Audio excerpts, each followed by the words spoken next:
সবাইকে শুভ সন্ধ্যা। একই সাথে সবাইকে আসসালামু আলাইকুম। সবাই ঠিকঠাক আমার কথা শুনতে পাচ্ছ কিনা আমাকে একটু জানাও। আর আমাকে দেখা যাচ্ছে কিনা সেটাও একটু জানাও।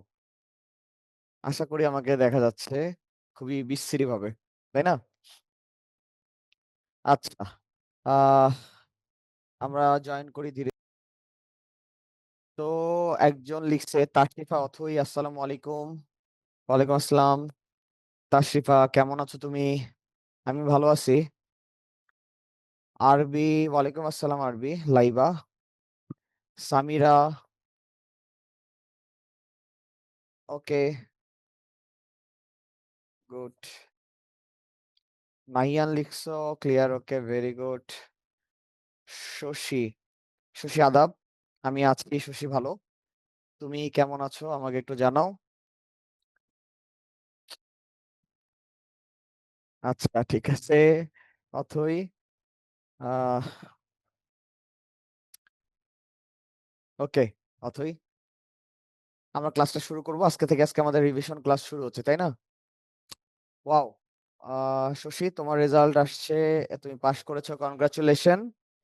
এই জন্য আমরা তো আসলে একটা ট্রিট পাই তোমার থেকে, তাই না? সেই ট্রিটটা কবে পাবো এটা একটু জানাও আমাদেরকে। আর হলো, তুমি কোথা থেকে বলছো, কোথা থেকে ক্লাস করছো, এটাও আমাদেরকে একটু জানাও। আচ্ছা, নাইমা, ওয়ালাইকুম আসসালাম। নাইমা, কেমন আছো? আচ্ছা, আমরা বেশ অনেকজন জয়েন হয়ে ফেলছি, ঠিক আছে। তো আমরা কিছুক্ষণের ভিতরে ক্লাসটা শুরু করব, তোমরা একটু অপেক্ষা করো। আহ কে কোথা থেকে বলছো? আচ্ছা, তোমাদের সাথে মনে হয় আমার এর আগে প্রাত্যহিক জীবনে পানির যে গুরুত্ব সেটা নিয়ে মনে হয় আমি তোমাদের লেকচার নিয়েছিলাম, তাই না? মনে হয়, আমার যতদূর মনে পড়ে, তাই তো? ওকে।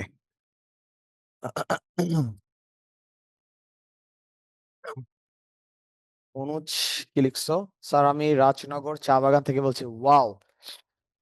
আহ আমি আজ থেকে বহু বছর আগে, প্রায় কয় বছর হবে, 11 বছর, নয় 12 বছর প্রবাবলি, তখন আমি সিলেট গিয়েছিলাম, মৌলভীবাজার গিয়েছিলাম, শ্রীমঙ্গল গিয়েছিলাম এবং লাউয়াছড়া গিয়েছিলাম একটা প্রোগ্রামে।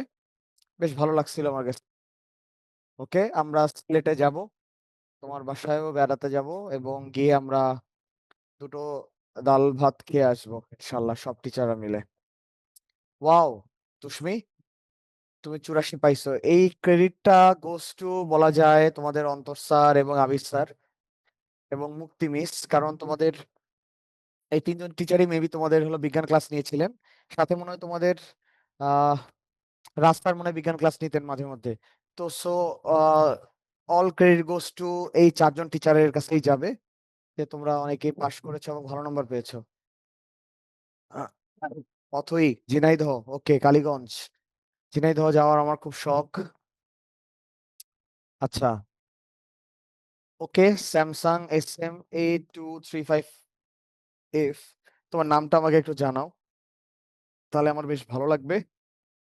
তাহলে আমাদের সবার কমিউনিকেট করতে সুবিধা হবে। ওকে। এবং তুষ্মি, তোমাকেও কংগ্রাচুলেশন। তুমি আমাদেরকে একটা ট্রিট পাঠিয়ে দিও, আমাদের সবাইকে, সব টিচারদেরকে, ঠিক আছে? তাহলে আমাদের সবার খুব ভালো লাগবে। আচ্ছা, মাইশা, খুবই সুন্দর একটা নাম। আমার এক স্টুডেন্ট ছিল, তার নাম ছিল মাইশা। আহ সে এখন মেডিকেলে পড়াশোনা করে, তো নামটা মনে পড়ে গেল অনেকদিন পরে। ওকে, তুষ্মি, তুষ্মি, তোমার গ্রামের বাসা কোথায় বা তুমি কোথা থেকে ক্লাস করছো এটা আমাদেরকে একটু জানাও। আরাফাত, ওয়ালাইকুম আসসালাম। কেমন আছো আরাফাত? সামিরা, আমার ফ্রেন্ডের নাম মাইশা। ওয়াও। ওকে সামিরা। তো আমাকে আই থিংক ঠিক মতো শোনা যাচ্ছে, তাই তো? এবং শব্দ ঠিকঠাক তো? আচ্ছা, হ্যাঁ। মাইশা, ফিয়ামানিল্লাহ, অবশ্যই তোমাদের জন্য আমাদের সবসময় দোয়া থাকে। আর আবারও যেহেতু তুমি দোয়া চাইলা, ডেফিনেটলি এরপরে যখনই নামাজে বসবো তখনই দোয়াতে অবশ্যই তোমাদের সবার নাম থাকবে ইনশাল্লাহ যতটুকু। সবার নাম তো ধরে ধরে বলাটা টাফ, এবং আমার যারা স্টুডেন্ট সবার জন্য দোয়া থাকবে মন থেকে সবসময় যে তোমরা ভালো কিছু করো। তোমরা ভালো কিছু করলে আসলে আমাদের ভালো কিছু করা হয়। স্যার আমি সীতাকুণ্ড, ওয়াও নাইস একটা জায়গা সীতাকুণ্ড। আমি যাতে এসএসসি তে একটা ভালো রেজাল্ট করতে পারি, ডেফিনেটলি তুষ্মি ফিয়ামানিল্লাহ, অবশ্যই তুমি ভালো রেজাল্ট করতে পারবে যেহেতু তুমি আমাদের সাথে যুক্ত আছো। আমরাও আমাদের এই এডু পরিবার সর্বাত্মক চেষ্টা করবে শেষ পর্যন্ত তোমাদের সবচেয়ে বেস্ট কেয়ার নেয়ার, ঠিক আছে, যাতে তোমাদের রেজাল্টটা ভালো হয়। হুম। হ্যাঁ সুশি, টেস্ট পরীক্ষার জন্য তোমাদের পড়াশোনাই শুরু হচ্ছে, রিভিশন পিরিয়ড শুরু হচ্ছে। সেই সাথে তোমরা আমাদের সাথে আমাদের যে সাপোর্ট টিম আছে সেই টিমের সাথে তোমরা সবসময় যোগাযোগ রাখবে যে তোমাদের আসলে কোন সাবজেক্টে, কোন স্পেসিফিক চ্যাপ্টারে, কোন টপিকগুলোতে তোমাদের সমস্যা, ইন্ডিভিজুয়ালি তোমরা জানাবে। এতে সুবিধা হবে কি যে আমরা যারা ক্লাস নেই তারা আমরা বুঝতে পারি যে ওই টপিকটা আমাকে আরেকবার ভালোভাবে বুঝাতে হবে, ওই টপিকটা ভালো করে স্টুডেন্ট বুঝতে পারে নাই, আমাদের আরেকটা লেকচার দেওয়া দরকার। এই জিনিসগুলো যখন আমরা বুঝতে পারি তখন আমাদের জন্য একটু ইজি হয়ে যায় যে আমাদের কাজটা কি, হ্যাঁ আমাদের আর কতটুকু কাজ করতে হবে, এই জিনিসগুলো আমরা বুঝতে পারি। সো তোমরা একটু যদি নিজে থেকে একটু আমাদেরকে কোঅপারেটিভ মানে মেন্টালিটি তোমাদের থাকে বা কোঅপারেশন করো আমাদের সাথে, ঠিক আছে, তাহলে দেখা যায় যে আমাদের জন্য সুবিধা হবে। ওকে। আচ্ছা হুমায়রা, ওয়ালাইকুম আসসালাম হুমায়রা, তুমি জয়েন করেছো, থ্যাংক ইউ। আচ্ছা Maisha, okay Maisha, thank you, thank you very much. তুমি আমাদের সবাইকে পছন্দ করেছো, যদিও আমার এই জন্য শশীকে মাইট দিতে হবে এখন যে স্যার আমার ফোনে 11% চার্জ আছে, এবার কি করব, তোমাকে আমি এখন পিটাবো, কারণ তুমি এতক্ষণ কেন চার্জ দাওনি, চার্জ যেখানে লাগানো দরকার সে জায়গায় লাগিয়ে দাঁড়ায় দাঁড়ায় দরকার হলে ক্লাস করবা। চারটা 8টা বাকি আছে, এটা এখনো ক্লাস দেওয়া হয় নাই। ওকে, ওকে 8 নাম্বার চ্যাপ্টার নিয়ে তাহলে ডেফিনেটলি আই উইল ওয়ার্ক। ঠিক আছে, আচ্ছা 8 নাম্বার চ্যাপ্টারটা কি আমি একটু দেখে নিই, হ্যাঁ আমি একটু দেখে নিই 8 নাম্বার চ্যাপ্টারটার নাম কি এক্স্যাক্টলি, আমার মনে নাই 8 নাম্বার চ্যাপ্টারটার নাম কি। আচ্ছা ঠিক আছে, আমি 8 নাম্বার চ্যাপ্টারটা নিয়ে পরে তোমাদের সাথে আলাপ করব। যেহেতু আমরা আমি তোমাদের সাথে খুব কম সময় ক্লাস নেওয়া হয়েছে, তোমাদের ম্যাক্সিমাম ক্লাস দিচ্ছেন হলো অন্তর স্যার, মুক্তি মিস, রাজ স্যার এবং আবির স্যার। তো তোমাদের যাদের রেজাল্ট দিছে, তোমরা যারা পাশ করেছো এবং যারা এস কি বলে 80+ পাইছো, তোমাদের সবাইকে অসংখ্য ধন্যবাদ এবং কংগ্রাচুলেশন। আর তোমরা আমাদেরকে অবশ্যই মিষ্টি পাঠাবা। আর বিশেষ করে যারা নতুন জয়েন করেছে, 2 দিন ক্লাস করেছো আমাদের, যাদের যারা আমাদেরকে পছন্দ করেছে আমাদের ক্লাস, তাদেরকে অসংখ্য ধন্যবাদ। তোমরা আমাদের প্রতি একটু ভরসা রেখো যে আমরা শেষ পর্যন্ত তোমাদেরকে বেস্ট সার্ভিসটাই দেওয়ার চেষ্টা করব, ঠিক আছে। ওকে। সো একটু চলো আমরা আমাদের ক্লাসটা মনোযোগ দেই। আর যে বললা যে 8 নাম্বার চ্যাপ্টার ক্লাসটা দেওয়া হয়নি, আমি অবশ্যই এই ক্লাসের পরে আমি আমার ম্যানেজমেন্ট টিমকে, আমার টিচার্স প্যানেলকে এটা অবশ্যই অবগত করব যে খুব শীঘ্রই যেন 8 নাম্বার চ্যাপ্টারের ক্লাস নেওয়া হয় আমাদের সম্পদ নিয়ে, ঠিক আছে। সো ডোন্ট বি ওয়ারিড, কোনো চিন্তার কারণ নাই। তুমি জানাইছো এই জন্য তোমাকে অসংখ্য অসংখ্য ধন্যবাদ। তুমি না জানালে কিন্তু আমরা বিষয়গুলো আমাদের জানতে অনেক সময় লেগে যায়, ঠিক আছে, কারণ আমাদের প্রতিদিন প্রত্যেকটা টিচারের লেকচার থাকে, তোমাদের প্রতিদিন ক্লাস থাকে, কোনো না কোনো স্যারের ক্লাস থাকে, তাই না। সো আমাদের আসলে এই যে ওয়েবসাইটে ঘেটে ঘেটে ঘেটে ঘেটে দেখাটা আমাদের জন্য একটু টাফ হয়ে যায়। তো তোমরা যদি আমাদেরকে একটু হেল্প করো খুব সুবিধা হয়। আচ্ছা আজকে আমরা যে চ্যাপ্টারটা রিভিশন দেওয়া শুরু করব, চ্যাপ্টারটা হলো সপ্তম অধ্যায়। আচ্ছা বাংলা ক্লাস কোনোদিন করানো হয় না, বাংলা ক্লাস তোমাদের নতুন করে আবার শুরু হচ্ছে। তোমাদের একজন নতুন মিস এসেছেন, মিসের নাম হলো মনিরা মিস, তিনি তোমাদের বাংলা ক্লাস নেবেন। সো এটাতেও তোমরা একটু ধৈর্য রাখো, এই 2-1 দিনের ভিতরেই তোমরা শনিবার থেকে প্রবাবলি বাংলা ক্লাসও চালু হয়ে যাবে। সো এটা নিয়েও একদম বদার হয়েও না, ডিস্টার্ব হয়েও না। প্লিজ ক্লাস স্টার্ট করেন। আমার টিসিআর, ও আচ্ছা টিচার আসবে তুষ্মি, ওকে ওকে, সরি সরি সরি। কারণ আমি তোমাদের সাথে অনেকদিন পর পর তোমাদের সাথে ক্লাসটা নেওয়া হয়, এই কারণে আমার আসলে তোমাদের সাথে গল্প করতে কথা বলতে বেশ ভালো লাগে। ওকে, অথই চতুর্থ অধ্যায়টা পড়ানো হয়নি। ওকে, আমি দুইটাই নোট ডাউন করলাম যে আমাদের চতুর্থ অধ্যায় এবং তোমার হলো অষ্টম অধ্যায় পড়ানো হয়নি এবং তোমাদের বাংলা ক্লাসটা নিতে হবে। আচ্ছা চলো, আজকে আমরা সপ্তম অধ্যায় অম্ল ক্ষারক ও লবণের ব্যবহার নিয়ে আজকে আমরা রিভিশন পিরিয়ডটা শুরু করলাম। ঠিক আছে? আচ্ছা, আমি কিছু সৃজনশীল নিয়ে আসছি। সেই সৃজনশীল গুলো নিয়ে আমি আলোচনা করব। বোর্ডের সৃজনশীল, সেগুলো পুরোটাই তোমাদেরকে করে দেওয়ার চেষ্টা করব। ওকে, আচ্ছা।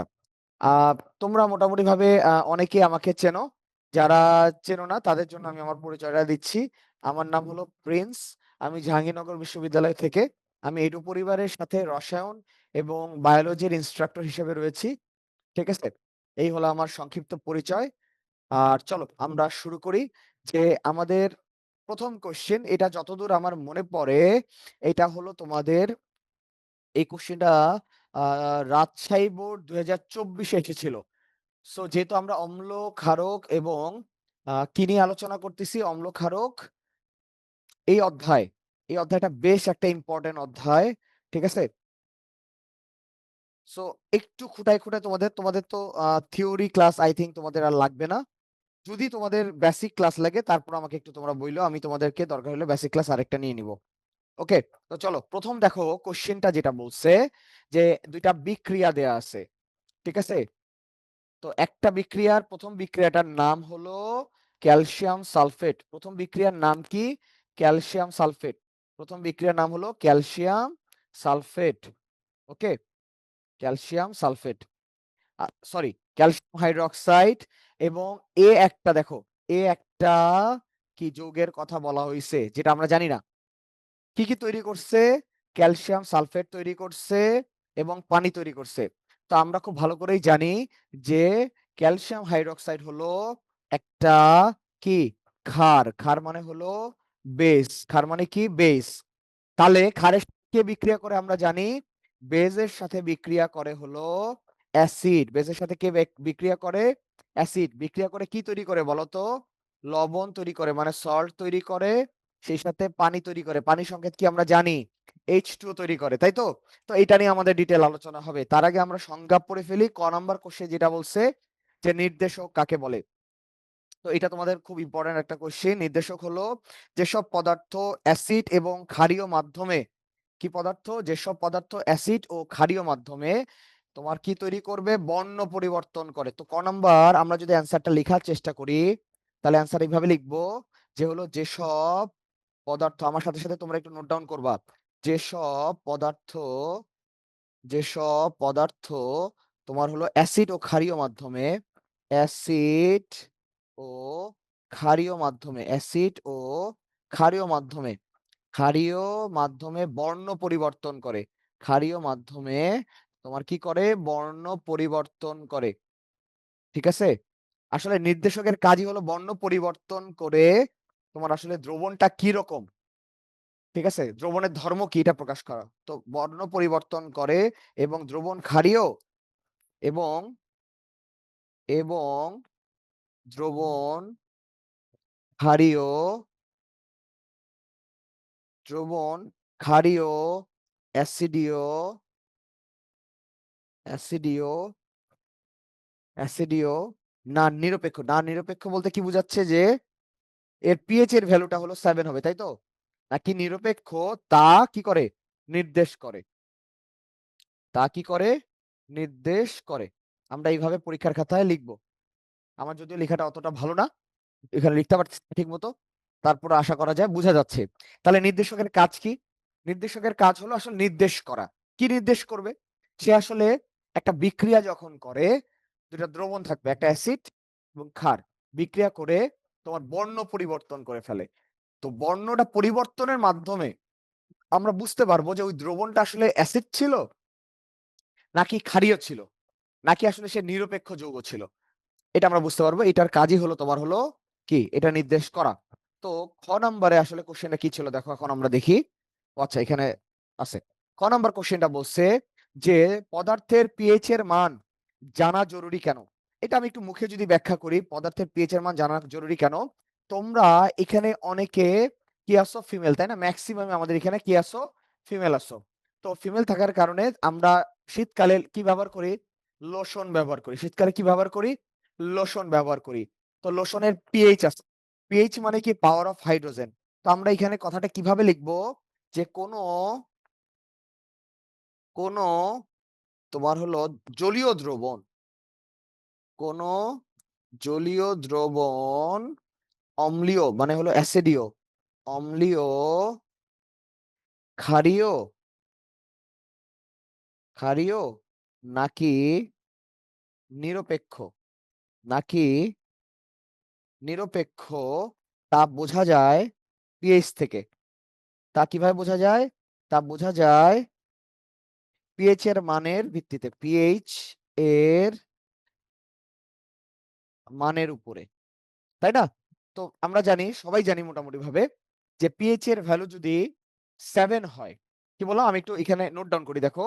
পিএইচ এর ভ্যালু যদি 7 এর সমান হয়, সেটাকে আমরা বলি হলো নিরপেক্ষ। সেটাকে আমরা কি বলি বলতো? নিরপেক্ষ বলি। আচ্ছা, এটা নোটে লিখি, হ্যাঁ। সেটাকে বলি কি? নিরপেক্ষ। একটু তোমরা আমার সাথে সাথে মনে করো। পিএইচ এর ভ্যালু যদি 7 এর সমান হয়, সেটাকে আমরা কি বলবো? সেটাকে আমরা নিরপেক্ষ বলবো। ঠিক আছে? এটাকে নিউট্রাল বলতে পারি ইংলিশে। এটাকে কি বলতে পারি ইংলিশে আমরা? নিউট্রাল বলতে পারি। হ্যাঁ, আচ্ছা আচ্ছা। পিএইচ এর ভ্যালু যদি তোমার 7 এর থেকে বেশি হয়, সেটা হবে কি? সেটা হবে তোমার হলো ক্ষারীয়। সেটা কি হবে? ক্ষারীয়। ক্ষারীয়কে আমরা ইংলিশে কি বলি? বেস বলি।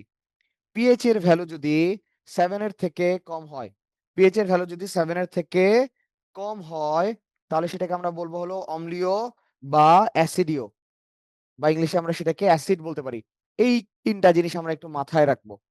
তাহলে পিএইচ এর ভ্যালু যদি 7 এর সমান হয়, তাহলে সেটাকে বলবো আমরা নিউট্রাল। ঠিক আছে?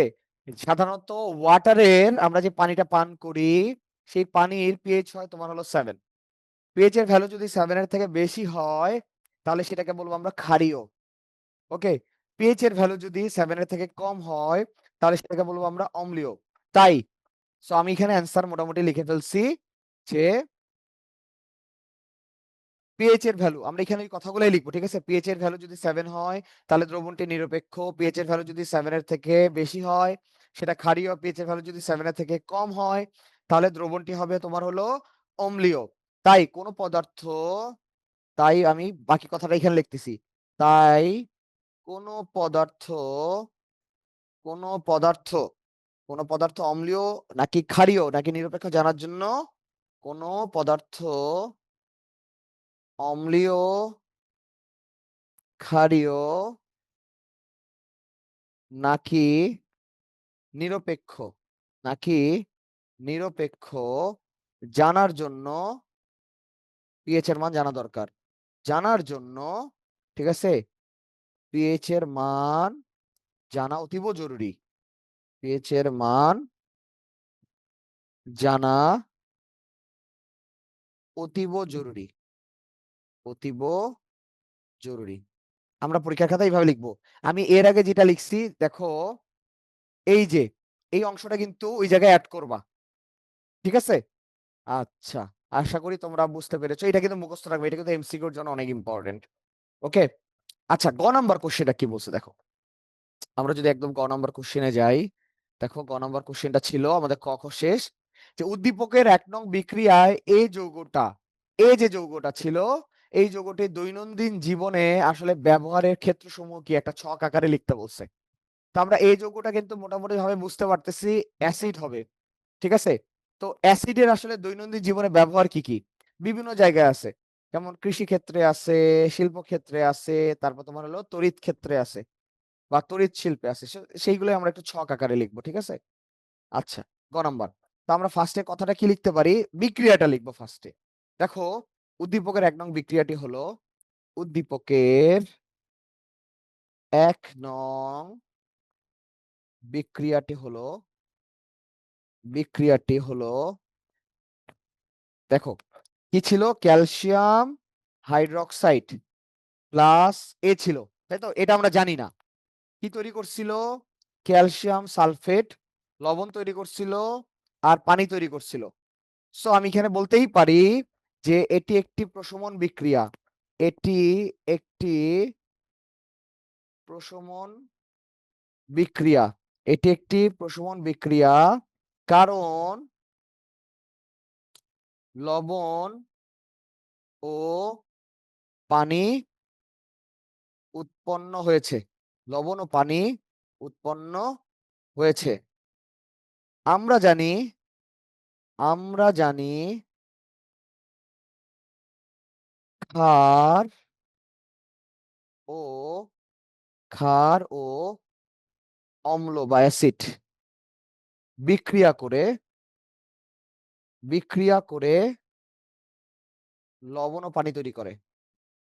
লবণ ও পানি তৈরি করে।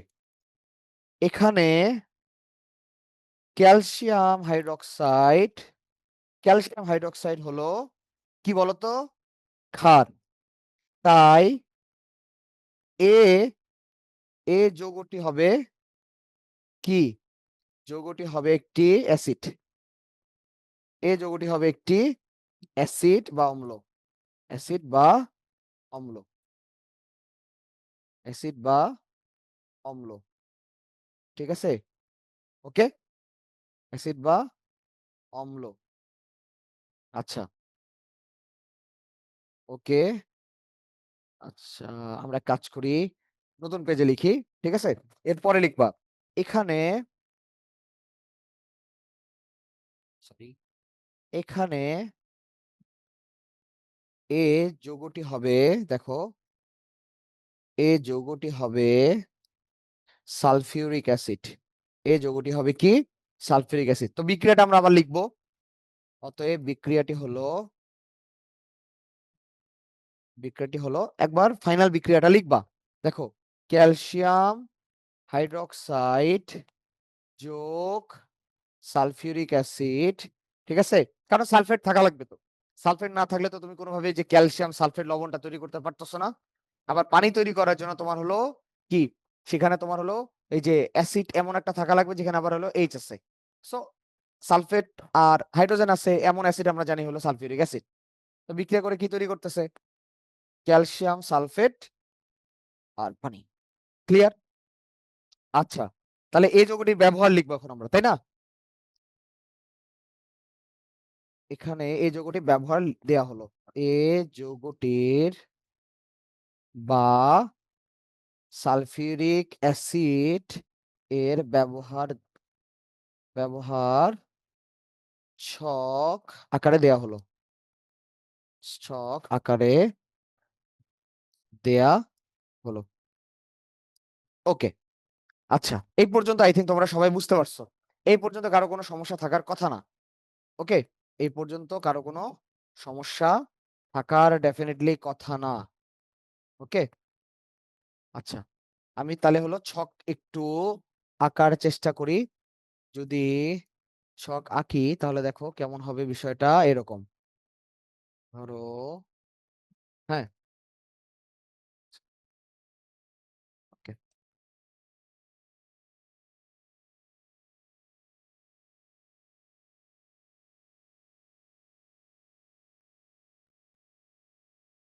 ধরো এইভাবে আঁকলাম। এখানে তোমার হলো ক্ষেত্রটা থাকবে। ওকে, আচ্ছা, ওকে। এখন দেখো এখানে আমরা কি লিখবো? আমাদের ব্যবহারের ক্ষেত্র, তাই তো? কোন কোন ক্ষেত্রে ব্যবহার করতেছি? এখানে ক্ষেত্র থাকবে আর এখানে থাকবে হলো ব্যবহার। তো তোমাদের বই এটা দেয়া আছে। তো আমরা যদি 1 নম্বরের কথা বলি, যে আমাদের সালফিউরিক অ্যাসিড কোন ক্ষেত্রে ব্যবহার করা হয়? কৃষি ক্ষেত্রে ব্যবহার করা হয়। কোন ক্ষেত্রে? কৃষি ক্ষেত্রে ব্যবহার করা হয়। তো কি কি ব্যবহার আছে? যে ফসল উৎপাদনের জন্য ব্যবহৃত কৃত্রিম সার উৎপাদনের ক্ষেত্রে আমরা সালফিউরিক অ্যাসিড ব্যবহার করি। ঠিক আছে? তো হলো ফসল উৎপাদনের জন্য কৃত্রিম সারের কৃত্রিম সারের মূল উপাদান হলো সালফিউরিক অ্যাসিড। মূল উপাদান হলো কি? Sulphuric acid.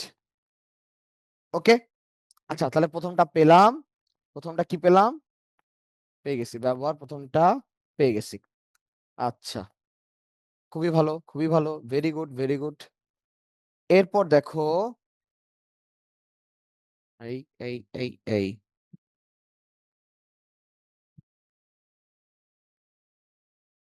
ওকে, একটু বাড়ায় নিলাম। আচ্ছা, এখন দেখো সেকেন্ড ব্যবহারটা কি করা যেতে পারে শিল্পক্ষেত্রে। সেকেন্ড ব্যবহার কি? শিল্পক্ষেত্রে। ওকে, আচ্ছা, শিল্পক্ষেত্রে কি কি ব্যবহার করা যেতে পারে দেখো। আমরা যখন সাবান জাতীয় পদার্থ এবং রং প্রস্তুত করি, ঠিক আছে, শর্টকাটে লিখবো সাবান জাতীয়, এগুলা মুখস্থ কিন্তু, ঠিক আছে, মুখস্থ করবা। সাবান জাতীয় পদার্থ ও রং প্রস্তুতিতে, ও রং প্রস্তুতিতে, ঠিক আছে, ব্যবহার করা হয়। আচ্ছা, 2 নম্বরে কি ব্যবহার করা যেতে পারে? 2 নম্বরে ব্যবহার করা যেতে পারে হলো, ধরো ঔষধ, ঠিক আছে। আমরা যদি ঔষধ শিল্প মানে ওষুধ বানাতে চাই, ওষুধে তোমার সালফিউরিক অ্যাসিড ব্যবহার করা হয় ওষুধ বানাতে বা তৈরিতে। তারপরে ধরো তোমার কীটনাশক বানাতে, কীটনাশক তৈরিতে, কীটনাশক তৈরিতে সালফিউরিক অ্যাসিড ব্যবহার করা হয়। পেট্রোলিয়াম শোধন, পেট্রোলিয়াম, পেট্রোলিয়াম, পেট্রোলিয়াম, কি হলো? পেট্রোলিয়াম শোধন। ওকে, শোধন। আচ্ছা, গেল। ওকে, এই পর্যন্ত পাইছি, এই পর্যন্ত আই থিঙ্ক তোমরা বুঝছো। সাবান জাতীয় পদার্থ এবং রং প্রস্তুতিতে হলো তোমার কি সালফিউরিক অ্যাসিড ব্যবহার করা হয়। এরপরে ব্যবহার করা হয় তোমার হলো ওষুধ শিল্পে। তারপর তোমার হলো কীটনাশক আছে, কীটনাশক তৈরিতে। তারপর তোমার হলো পেট্রোলিয়াম আছে, পেট্রোলিয়াম তৈরিতে। সবকিছুতে আমরা হলো সালফিউরিক অ্যাসিড ব্যবহার করতে কি পারবো। ওকে, আচ্ছা, এরপরে দেখো আরেকটা ব্যবহার করা যেতে পারে, যে আমরা যদি টয়লেট পরিষ্কার করতে চাই, এই টয়লেট পরিষ্কারক হিসেবে বা টয়লেট পরিষ্কারক তৈরিতে, টয়লেট পরিষ্কারক তৈরিতে। ওকে, টয়লেট পরিষ্কারক, পরিষ্কারক তৈরিতে, টয়লেট পরিষ্কারক তৈরিতে সালফিউরিক অ্যাসিড ব্যবহার করা হয়। আচ্ছা, এই পর্যন্ত 3 নাম্বার শেষ। এই পর্যন্ত কারো কোনো বুঝতে অসুবিধা আছে? আমাকে একটু জানাও তো, কারো কোনো বুঝতে অসুবিধা আছে? কারো কোনো বুঝতে অসুবিধা আছে? কি হলো, কি হলো? প্রবলেম হলো। ওকে, সমস্যা নাই। আই থিঙ্ক তোমাদের কারো বুঝতে অসুবিধা নাই, তাই না? কি হলো? হুম। আচ্ছা, তুষ্মি লিখছো, স্যার আপনি রেগুলার ক্লাস করান না কেন? আসলে আমি সায়েন্সের কেমিস্ট্রি ক্লাস নেই তো। হ্যাঁ, লেকচার শিটটা দিয়ে দিব। লেকচার শিট তোমরা এই চ্যাপ্টারে পাইছো, ঠিক আছে। লেকচার শিট আমাদের আরো তৈরি হচ্ছে, সিকিউ আকারে তোমাদের কাছে যাবে, তো একটু ওয়েট করতে হবে। পেয়ে যাবা, একদম সময় মতো পেয়ে যাবা ইনশাল্লাহ। ওকে, এই পর্যন্ত আমরা বুঝতে পারছি, এগুলো একটু মুখস্থ করব। আহ জ্যোতি লিখছো, স্যার এটা কোন চ্যাপ্টার এর কোশ্চেন? এটা হলো আহ জ্যোতি, এটা হলো তোমার 7 নাম্বার চ্যাপ্টার। আর 7 নাম্বার চ্যাপ্টার যেহেতু আমাদের থিওরিটিক্যালি শেষ হয়েছে, সো আমরা এটা মূলত আজকে রিভিশন ক্লাস শুরু করছি। তো আমি আজকে কয়েকটা বোর্ড কোশ্চেন নিয়ে আসছি, এই বোর্ড কোশ্চেনটা তোমাদের সামনে আমরা হলো সলভ করব। ওকে, আচ্ছা। আর মাইশা লিখছো কোন লেকচার শিট স্যার? এই চ্যাপ্টারের লেকচার শিট মনে হয় দেওয়া হয়েছিল, ঠিক আছে। সো যারা পাও নাই তারাও একটু গ্রুপে জানাবা। ওকে, আচ্ছা। নিশাদ লিখছো নাই, কি নাই? লেকচার শিট নাই? আচ্ছা, আমি ঠিক আছে, এটা নিয়ে আমি আলাপ আলোচনা করতেছি যে লেকচার শিট আছে কিনা। ওকে, এটা নিয়ে তোমরা চিন্তা করো না, এই জিনিসগুলো তোমরা সময় মতো পেয়ে যাবা। তোমরা জাস্ট ক্লাসগুলো মনোযোগ দিয়ে করো। ওকে, ওকে, ওকে, মাইশা তুমি পেয়ে যাবা, সমস্যা নাই। আমরা তোমাদেরকে জানাই দিব যে লেকচার শিট আপলোড হয়ে যাচ্ছে। তো আমরা মোটামুটি ভাবে শিল্পক্ষেত্র পর্যন্ত পেলাম। আমাদের আরো একটা ব্যবহার আছে যেটা পড়তে হবে, আরো একটা ব্যবহার আছে যেটা পড়তে হবে। ব্যবহারটা কি? ব্যবহারটা হলো তোমার তড়িৎ ক্ষেত্রে বা তড়িৎ ক্ষেত্রের শিল্প যেটা আছে, তড়িৎ শিল্পে, এগুলা একটু মুখস্থ রাখতে হবে বাবা, বুঝছো? নাহলে কিন্তু সমস্যায় পড়ে যাবা। তো দেখো 3 নাম্বার যেটা সেটা হলো তোমার তড়িৎ শিল্পে। 3 নাম্বার যেটা সেটা কি? তড়িৎ শিল্প। তড়িৎ শিল্পে আমরা হলো সালফিউরিক অ্যাসিড ব্যবহার করতে পারি। ওকে। আচ্ছা, এখানে কি লিখা যায়? এখানে লিখা যায় আমরা যে সোলার সিস্টেম, সোলার যে সিস্টেম আছে, এই সিস্টেমে সৌর বিদ্যুৎ যেটা আছে সেটা আমরা সংরক্ষণ করার জন্য, ঠিক আছে, আইপিএস ব্যবহার করি, বা বাসাবাড়িতে আইপিএস চালানোর জন্য আমরা হলো যে ব্যাটারি ব্যবহার করি বা গাড়িতে যে ব্যাটারি ব্যবহার করি, তার অত্যাবশ্যকীয় উপাদান হলো তোমার সালফিউরিক অ্যাসিড। সো আমরা এইভাবে কথাটা লিখবো যে তোমার সৌর শক্তিকে সঞ্চয়, কমা, তারপরে ধরো আইপিএস এর ব্যাটারির, ঠিক আছে, তোমার হলো অত্যাবশ্যকীয় উপাদান, অত্যাবশ্যকীয়, অত্যাবশ্যকীয় উপাদান কোনটা? অত্যাবশ্যকীয় উপাদান হলো তোমার আমাদের এই সালফিউরিক অ্যাসিড। শেষ। এই হলো আমাদের সালফিউরিক অ্যাসিডের কি ব্যবহার। আমি এটাকে একটু ছোট করে আনার চেষ্টা করি, কেন জানি পারতেছি না। তো দেখো উপরের দিকে আমরা কি লিখছিলাম, দেখো ফার্স্টে লিখছিলাম উপরের দিকে, একটু লক্ষ্য রাখো যে আমাদের সালফিউরিক অ্যাসিড, এটা 3টা ব্যবহার আছে। কি কি ব্যবহার আছে? কৃষি ক্ষেত্রে ব্যবহার করা যেতে পারে, শিল্প ক্ষেত্রে ব্যবহার করা যেতে পারে, এবং তড়িৎ শিল্পে ব্যবহার করা যেতে পারে। তো শিল্প ক্ষেত্রে ব্যবহার কিভাবে করব? আমাদের যে ফসল উৎপাদন করি, সেই উৎপাদনের জন্য আমাদের সার প্রয়োজন। সেই সার কৃত্রিম উপায়ে তুমি যদি তৈরি করতে চাও, তাহলে সেই ক্ষেত্রে আমার হলো সালফিউরিক অ্যাসিড একটা গুরুত্বপূর্ণ কি উপাদান। শিল্পক্ষেত্র, শিল্পক্ষেত্রের কথা কি বলছে? ঠিক আছে, শিল্পক্ষেত্রের যদি কথা বলি, আমরা সাবান যদি প্রস্তুত করতে চাই, সাবান প্রস্তুত করতে গেলে তোমার হলো সালফিউরিক অ্যাসিড দরকার। রং প্রস্তুত করতে গেলে সালফিউরিক অ্যাসিড দরকার। ওষুধ যদি বানাতে যাও, সালফিউরিক অ্যাসিড একটা দরকার। তুমি যদি ইনসেক্টিসাইড বা কীটনাশক তৈরি করতে চাও, তাহলে তোমার সালফিউরিক অ্যাসিড দরকার। পেট্রোলিয়াম শোধন, মানে আমরা যে পেট্রোলিয়াম গুলো ব্যবহার করি শীতকালে, ঠিক আছে, এগুলো তুমি যদি বানাতে চাও, সেক্ষেত্রে সালফিউরিক অ্যাসিড একটা গুরুত্বপূর্ণ উপাদান হিসেবে কাজ করে।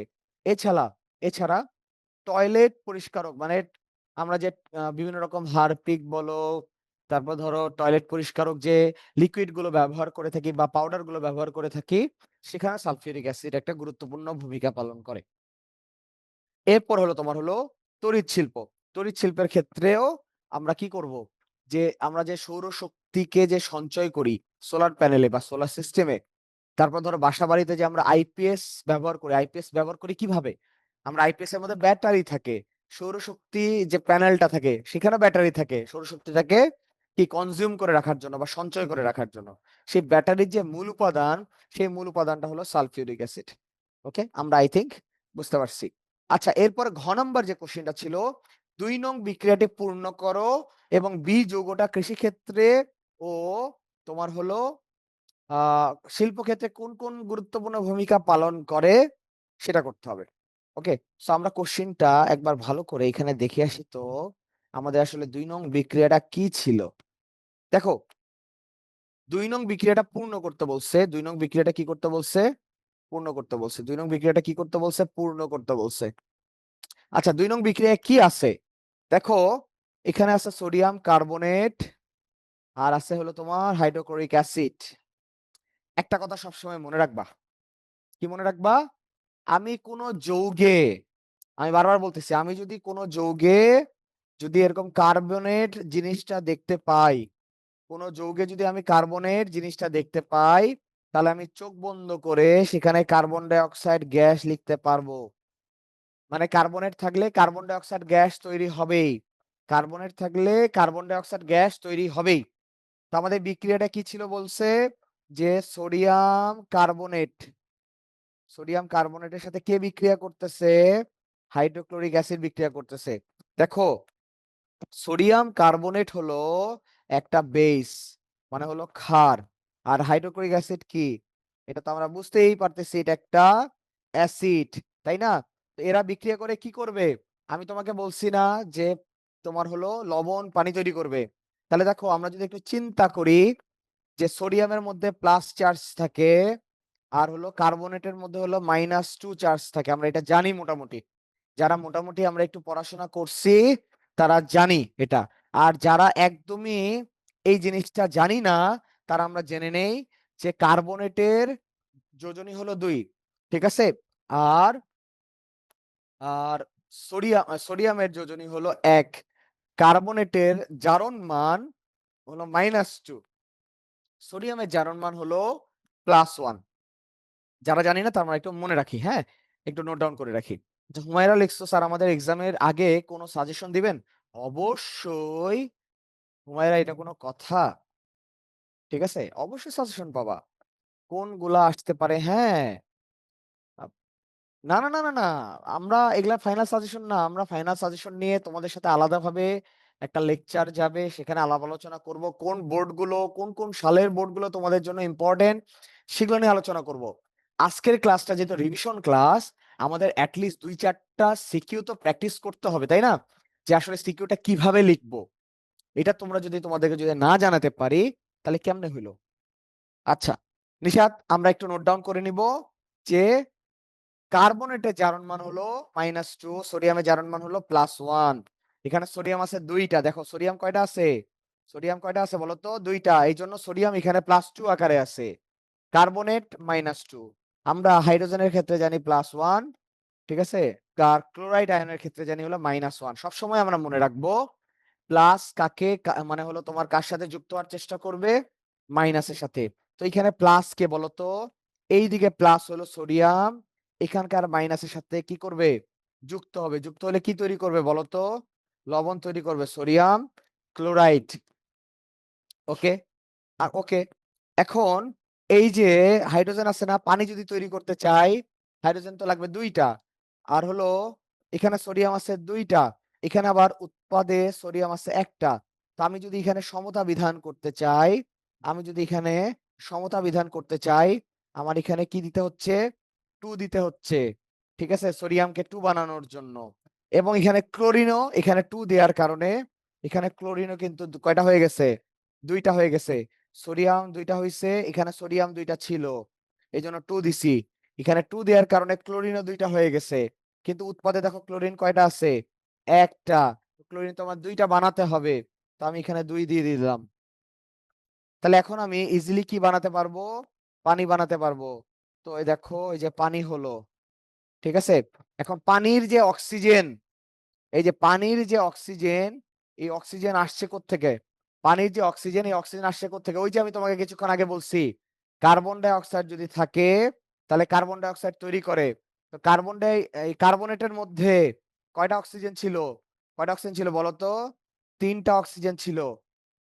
৩ টা অক্সিজেনের মধ্যে ১ টা অক্সিজেন পানিতে চলে গেছে। আর ২ টা অক্সিজেন এই যে এখানে থাকবে, এই যে কার্বন ডাই অক্সাইড। এইটা গ্যাস আকারে উড়ে চলে যায়। এই ছিল আমাদের বিক্রিয়া। তো তোমাকে কোশ্চেনে কি বলছে? বিক্রিয়াটা পূর্ণ করো। আমি তোমাদের বুঝার জন্য বিক্রিয়াটা এইভাবে লিখলাম। একটু তোমরা বাসায় এভাবে প্র্যাকটিস করবা। তাহলে দেখবা তোমার জন্য বুঝতে সুবিধা হবে। বুঝতে কি হবে? সুবিধা হবে এবং তুমি তোমার যে আসলে রাসায়নিক বিক্রিয়ায় যে একটা সমস্যা থাকে, সেই সমস্যাটা আসলে সলভ হয়ে যাবে। এইভাবে তুমি যদি বুঝে এভাবে দাগায় দাগায় যদি বিক্রিয়াগুলো লিখো। ঠিক আছে? সো এখন চলো আমরা বিক্রিয়াটা সম সম মানে সমতাকরণ করব, বিক্রিয়াটা সম্পূর্ণ করব। ওকে? তো আমাকে কি বলছে এখানে? বিক্রিয়াটা সম্পূর্ণ করেন। ২ নং বিক্রিয়াটা সম্পূর্ণ করেন। সো ২ নং বিক্রিয়াটি হলো ২ নং বিক্রিয়াটি হলো বিক্রিয়াটা কিভাবে সম্পন্ন করব দেখো, সোডিয়াম কার্বনেট ছিল, ঠিক আছে? তার সাথে কে ছিল বলতো? ২ অনু হাইড্রোক্লোরিক অ্যাসিড ছিল। আর কিন্তু কোনো কিছু তারা দেয় নাই। এখানে খালি জাস্ট বি দিছে। তাহলে বি এর জায়গায় আমরা কি লিখবো বলতো? বাকি তো সব ওয়াটার ছিল। এখানে ওয়াটার আছে, কার্বন ডাই অক্সাইডও লিখে দিছে। ঠিক আছে? তাহলে কে থাকবে বি এর জায়গায়? এই যে বি এর জায়গায়, কোশ্চেনে বি এর জায়গায় কে থাকবে? আমরা কিছুক্ষণ আগে লিখছিলাম সোডিয়াম ক্লোরাইড। এই সোডিয়াম ক্লোরাইডটাই হলো আমার কোশ্চেনে কি আকারে আছে? এই বি আকারে আছে। তাই না? ওকে। তো এখন তোমাকে বলছে যে বীজগটা আসলে কৃষিক্ষেত্রে কি ভূমিকা পালন করতে পারে? বীজগের আসলে কৃষিক্ষেত্রে অনেক ধরনের ভূমিকা আছে। তো ওই ভূমিকাগুলো আমি একটু শর্ট ফর্মে লিখবো। তোমরা একটু নোট ডাউন করবা। ঠিক আছে? আচ্ছা। কৃষিক্ষেত্রে ও শিল্পক্ষেত্রে সোডিয়াম ক্লোরাইডের কৃষিক্ষেত্রে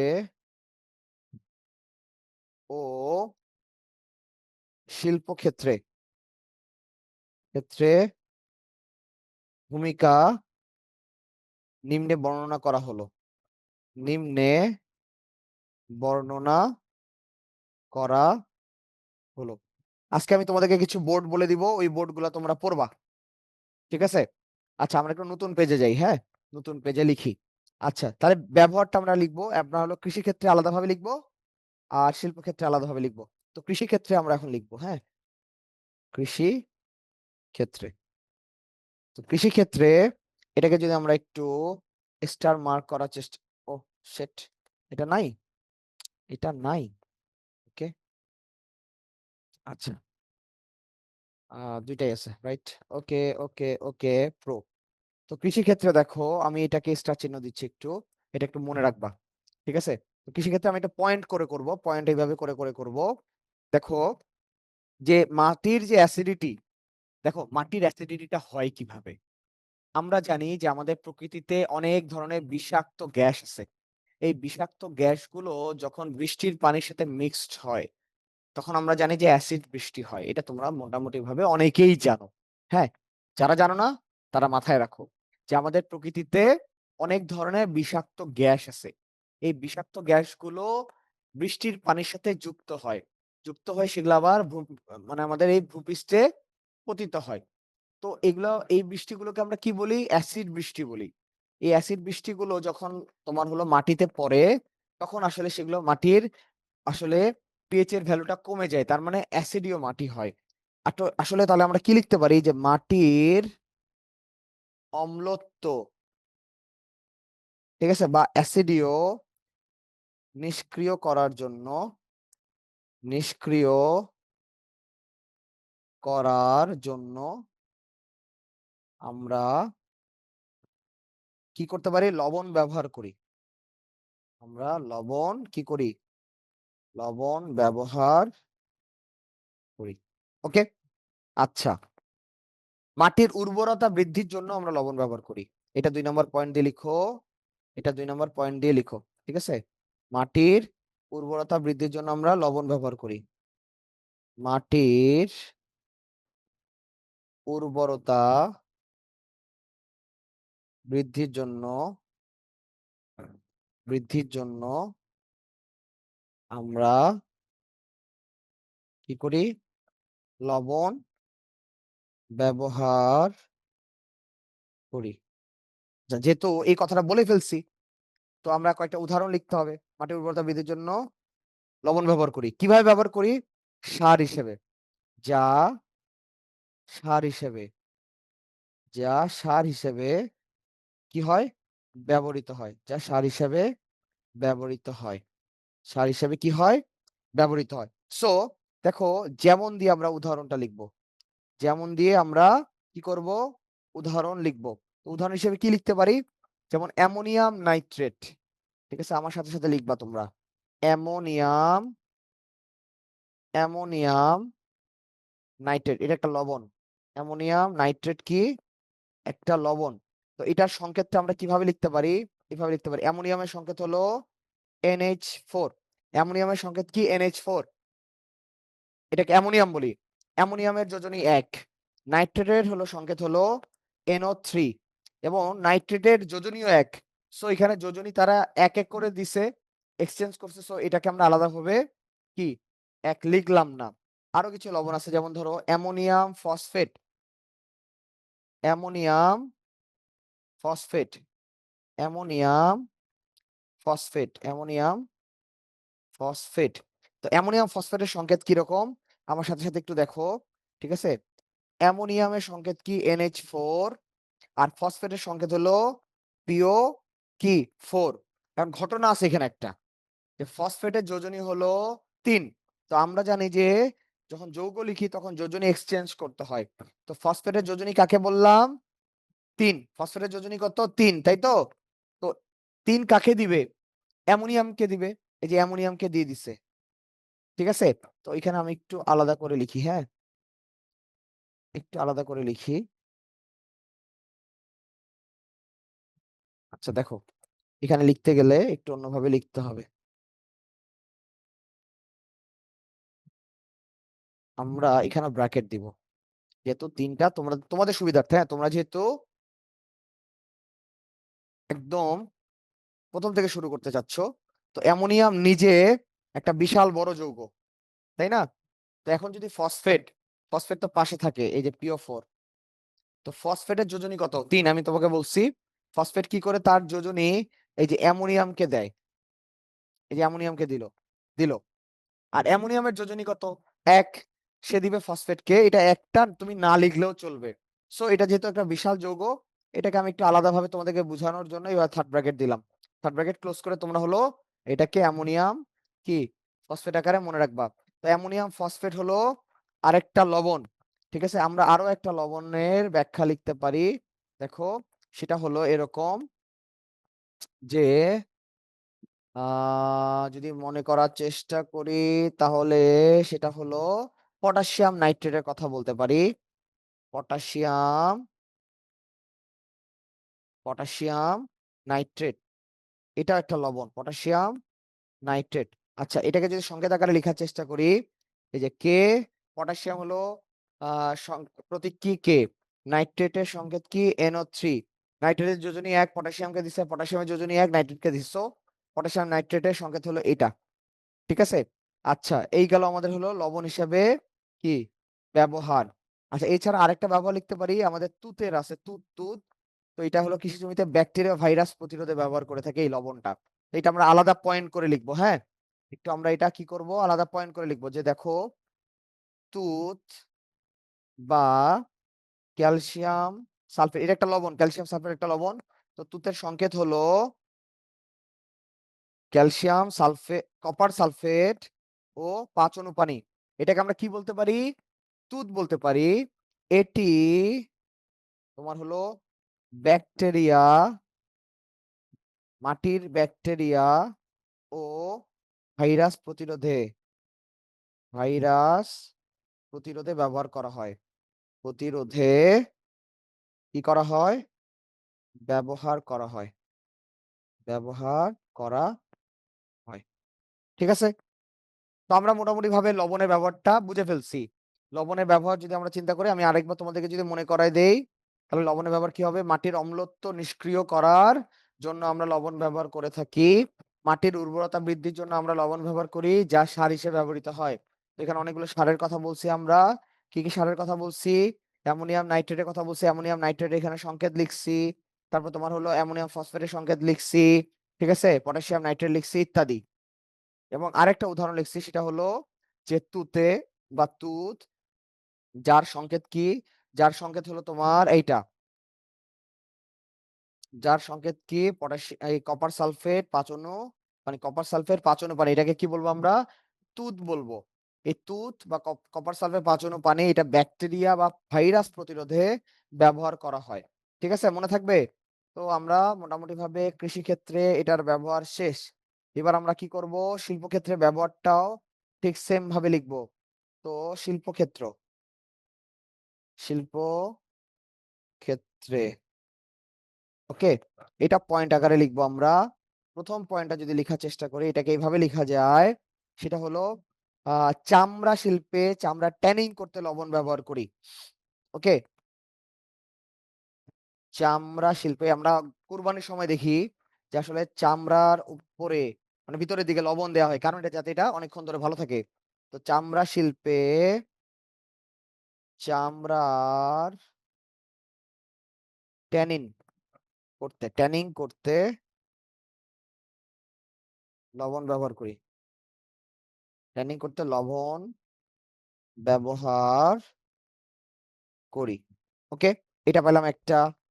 ওকে, আমরা দ্বিতীয় নাম্বারটা যদি মনে রাখার চেষ্টা করি, তাহলে আমরা হলো মাখন ও পনির ব্যবহার করতে বা তৈরি করতে। মাখন ও পনির, মাখন ও পনির এর শিল্প উৎপাদনে, শিল্প উৎপাদনে লবণ ব্যবহৃত হয়। এইভাবে আমরা পয়েন্ট করে লিখবো, হ্যাঁ মার্কস বেশি পাবা। ব্যবহৃত হয় একবারে যদি প্যারাগ্রাফ আকারে, প্যারাগ্রাফের মতো প্যারা মানে হলো তোমার লাইন বাই লাইন পাশাপাশি লিখো না, তাহলে স্যারের পড়তে একটু বিরক্ত লাগে। সো চেষ্টা করবা এইরকম একটু কি, এরকম একটু পয়েন্ট আকারে লিখতে, তাহলে তোমারও লিখতে সুবিধা হবে। ওকে, আচ্ছা। এরপরে কাপড় কাচার সোডা, কাপড় কাচার সোডা, কাপড় কাচার সোডা, কাপড় কাচার সোডা ও খাবার সোডা তৈরিতে, আমরা লিখতে পারি কাপড় কাচার সোডা ও খাবার সোডা তৈরিতে লবণ ব্যবহার করা হয়। খাবার সোডা তৈরিতে লবণ ব্যবহৃত হয়, তৈরিতে লবণ ব্যবহৃত হয়। ওকে, আমরা এইভাবে পরীক্ষার খাতায় লিখবো পয়েন্ট আকারে। ওকে, আমরা আই থিঙ্ক বুঝতেছি সবাই কিভাবে লিখতে হবে, কিভাবে মুখস্থ করতে হবে, আমার মোটামুটি ভাবে বুঝতেছি। ঠিক আছে, আচ্ছা। এরপর আমরা আরো কিছু জিনিস অ্যাড করতে পারি, যেমন ধরো রং তৈরির কারখানায় রং ফিক্স করার কাজে লবণ ব্যবহার করি। রং তৈরির কারখানায়, রং তৈরির কারখানায় রং ফিক্স ফিক্স করতে আমরা লবণ ব্যবহার করি। লবণ কি করি, ব্যবহার করি। এটা লিখতে পারি, এটা আমাদের একটা গুরুত্বপূর্ণ উদাহরণ। তারপরে আমরা ধাতুর বিশুদ্ধকরণে লবণ, এটা খুবই খুবই খুবই খুবই ইম্পর্টেন্ট একটা লাইন। ধাতুর বিশুদ্ধকরণে, ধাতুর বিশুদ্ধকরণে লবণ কি করি, ব্যবহার করি। এগুলো কিন্তু মুখস্থ করতে হবে বাবা, ঠিক আছে, নাহলে কিন্তু সমস্যা হয়ে যাবে, লিখতে পারবা না। এগুলো সবকিছু বাসায় ভালো করে মুখস্থ করবা, যাতে তোমার হলো লেখার প্র্যাকটিসটা থাকে। ঠিক আছে, আরেকটা আমরা লাস্ট লিখতে পারি, সেটা হলো রাবার প্রস্তুতিতে, রাবার প্রস্তুতিতে আমরা রাবারকে ল্যাটেক্স থেকে আলাদা করার ক্ষেত্রে লবণ ব্যবহার করি। রাবার প্রস্তুতিতে, রাবার প্রস্তুতিতে রাবারের বা রাবারকে, ঠিক আছে, রাবার থেকে প্রস্তুতিতে রাবারকে ল্যাটেক্স থেকে আলাদা করতে, ল্যাটেক্স থেকে আলাদা করতে কি করি আমরা, আলাদা করতে কি করি, লবণ ব্যবহার করি, লবণ ব্যবহার করি। এই যে, এই ছিল। এছাড়া ওষুধ কারখানায় ওষুধ, এটাও লিখতে পারো। আরেকটা লিখে ফেলি, ঠিক আছে, ওষুধ কারখানায় আমরা কি করি, ওষুধ তৈরিতে, ওষুধ তৈরিতেও তৈরিতেও লবণ ব্যবহৃত হয়। অনেকগুলো পয়েন্ট করা হয়েছে, অনেকগুলো। ঠিক আছে, সো আই থিঙ্ক তোমরা বুঝছো যে আমরা আসলে এই সৃজনশীল গুলো আমরা কিভাবে লিখবো, বাসায় কিভাবে এই পয়েন্ট গুলো মুখস্থ করবো। দেখছো, আমি চাইলে তোমাদেরকে এটা লাইন বাই লাইন পাশাপাশি লিখতে পারতাম, এবং লিখলে কি হইতো, হিজিবিজি হিজিবিজি হিজিবিজি লাগতো। সো তোমাদেরকে বারবার বলতেছি, পরীক্ষার খাতায় মার্কস ক্যারি করার জন্য তোমার আসলে এই জিনিসটার কোনো বিকল্প নাই, যে তুমি আসলে পয়েন্ট করে তোমাকে লিখতে হবে। তুমি যদি পয়েন্ট করে লিখো, তাহলে দেখবা তোমার মার্কস বেশি করে ক্যারি হবে, তোমার মার্কস কি হবে, বেশি করে ক্যারি হবে। ওকে, আচ্ছা। তো আমাদের সময় প্রায় শেষের দিকে, আমরা মোটামুটি একটা সিকিউ ফুল কমপ্লিট করে ফেললাম। আশা করা যায় তোমরা বুঝতে পারছো যে আসলে সিকিউ কিভাবে লিখবো। স্যার এইভাবে লিখলে বুঝাইলে মনে থাকে। ইয়েস, থ্যাংক ইউ যে তুমি, আমি একটা সিকিউ তোমাকে পড়াইছি, তুমি এটা প্রপারলি বুঝতে পারছো, এই জন্য আসলে বেশ ভালো লাগছে আমার। আর তোমাদের জন্য আমার একটা হোমওয়ার্ক থাকবে, ঠিক আছে, যে আমার স্লাইড এখানে দুইটা আছে, আমি দুইটা কোশ্চেন তোমাদের কাছে রাখছি। আমি তোমাদের জন্য যেটা হোমওয়ার্ক হিসেবে রাখবো, সেটা হলো এইটা। এইটা তোমাদের কাছে আমি রিকোয়েস্ট করব যে তোমরা এটা এইচডব্লিউ করে এইচডব্লিউ করে সুন্দর করে তোমাদের যে গ্রুপ আছে সেই গ্রুপে এটা জমা দিবে। কোথায় জমা দিবে? গ্রুপে জমা দিবে। জমা দিবে হলো হোয়াটসঅ্যাপ গ্রুপে। ঠিক আছে? হোয়াটসঅ্যাপ গ্রুপে জমা দিবে। এটা যেন আমি দেখতে পাই। আমি যদি তোমাদের গ্রুপে অ্যাড নাই, আমি অ্যাড হয়ে যাব।